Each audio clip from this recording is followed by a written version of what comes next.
नमस्कार बंधुरा आमार এই ছোট্ট চ্যানেলে আপনাদের সবাইকে স্বাগতম। আমি আজকে মাত্র 5 মিনিটে আপনাদের মিনি মোগলাই পরোটা বানিয়ে দেখাবো।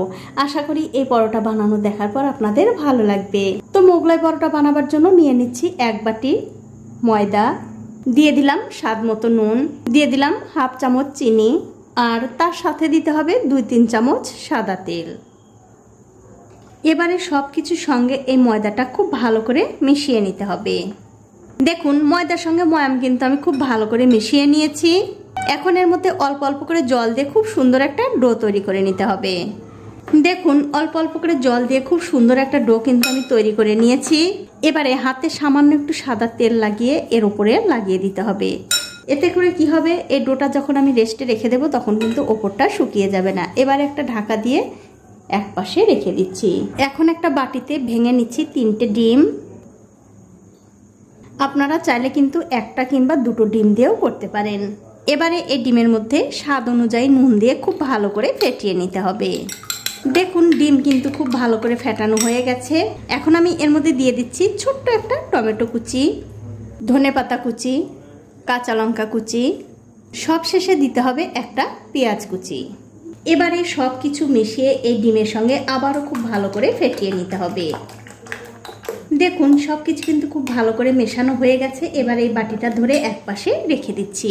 এবারে যে ময়দা মাখিয়ে আমি ঢেকে রেখেছিলাম তার উপর থেকে ঢাকাটা তুলে নিলাম। তুলে নিয়ে এই ময়দার ডোটা আবারও একটু ভালো করে মাখিয়ে নেব। দেখুন আবারও কিন্তু খুব ভালো করে মাখানো হয়ে গেছে। এখন আমি এখান থেকে ছোট ছোট করে লেচি কেটে নিচ্ছি। দেখুন সবগুলো লেচি কেটে আমি গোল করে নিয়েছি। এখন এই লেচিটা আমি বেলে নেব। তবে বেলার সময় কিন্তু বন্ধুরা অবশ্যই সামান্য একটু ময়দা ছড়িয়ে দিয়ে বেলবেন, তাহলে এই লেচিটা বেলতে কোনোই অসুবিধা হবে না। দেখুন লেচিটা কিন্তু খুব ভালো করে আমি বেলে নিয়েছি। এবারে যে ডিমের মিশ্রণটা আমি বানিয়ে রেখেছিলাম সেখান থেকে অল্প একটু একটু করে নিয়ে এই লেচির ঠিক মাঝখানটায় দিয়ে দিতে হবে। তবে বন্ধুরা খুব একটা বেশি কিন্তু দেওয়া যাবে না। তারপর এই 2 সাইডটা ধরে এরকম করে একটু ভাঁজ করে দিতে হবে। আর যতটা সম্ভব তাড়াতাড়ি করবেন, তাহলে ডিমের মিশ্রণটা এর মধ্যে থেকে বেরিয়ে যাবে না। দেখুন ঠিক এরকম করে ভাঁজ করে নিতে হবে। এবারে পরোটাটা তুলে খুব সাবধানে তেলের মধ্যে দিয়ে দিতে হবে। তবে বন্ধুরা যে দিকটা ভাঁজ করা আছে সেই দিকটা কিন্তু আগে দিতে হবে, মানে তেলের মধ্যে আগে দিতে হবে, তাহলে ভাঁজটা খুলে যাবে না। এবারে গ্যাসের ফ্লেমটা লো টু মিডিয়ামে রেখে এই পরোটাটা খুব ভালো করে ভেজে নিতে হবে। পরোটাটা দিয়ে দেওয়ার পর যখন দেখবেন একদিকটা হালকা একটু লাল হতে শুরু করেছে তখন অন্য দিকটা উল্টে দিতে হবে। আর এরকম করে কিন্তু উল্টে পাল্টে 2 দিকটাই খুব ভালো করে ভেজে নিতে হবে। তো এই দেখুন পরোটাটা কিন্তু আমি উল্টে পাল্টে খুব ভালো করে ভেজে নিয়েছি। আর দেখতেই পাচ্ছেন কত সুন্দরভাবে কিন্তু ফুলে উঠেছে।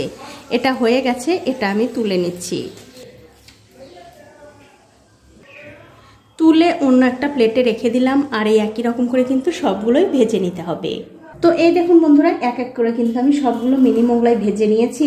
এখন আমি আপনাদের একটা ভেঙেও দেখাচ্ছি কতটা সুন্দর হয়েছে। দেখুন এই পরোটাগুলো কিন্তু বাচ্চা থেকে বড় সবাই ভীষণ পছন্দ করবে। দেখুন কতটা সুন্দর একদম ফুলকো ফুলকো হয়েছে। আর পরিবেশনের আগে কিন্তু বন্ধুরা অবশ্যই একটু টমেটো সস আর পেঁয়াজ কুচি দিয়ে পরিবেশন করবেন, খেতে কিন্তু দুর্দান্ত হবে। তো বন্ধুরা আমার আজকের এই মোগলাই পরোটার রেসিপিটা আপনাদের কেমন লেগেছে? যদি ভালো লেগেই থাকে অবশ্যই একটা লাইক, কমেন্ট আর শেয়ার করতে ভুলবেন না।